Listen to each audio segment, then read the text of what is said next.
Pierrefitte-sur-Seine est enfin reconnu comme étant gêné par le bruit des avions de l'aéroport de Roissy. Ce plan de gêne sonore existe depuis 2004, mais 7 communes de Seine-Saint-Denis n'étaient jusqu'à ce jour pas concernées. Ces aides pour isoler les maisons n'arrivent-elles pas trop tard? Reportage de Mathilde Laban avec Frédéric Askenazi.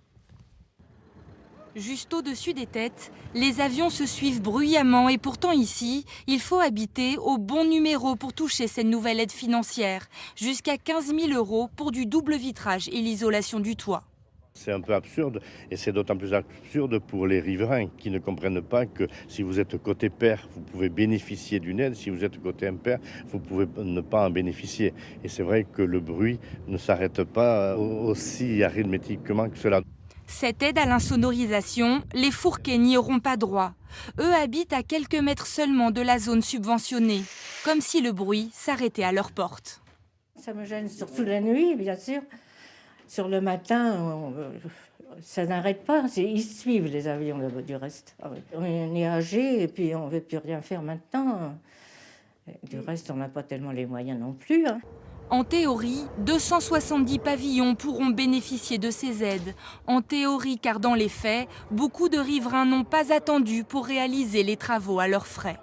Ça m'aurait bien arrangé. Évidemment, enfin bon, de toute façon, vous les entendez là. Voilà, alors donc il fallait faire quelque chose. Donc on avait isolé avec de laine de verre le toit, les fenêtres étaient déjà faites. Voilà, donc on a mis 30 cm de laine de verre. À une centaine de mètres, le quartier des Poètes.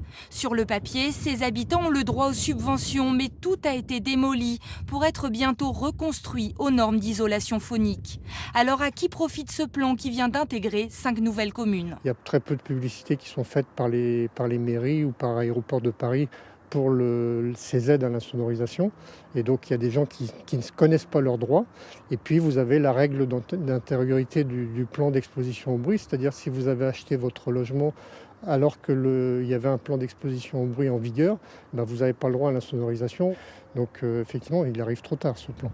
Aujourd'hui, autour de l'aéroport de Roissy, 96 000 personnes peuvent prétendre à ces aides à l'insonorisation.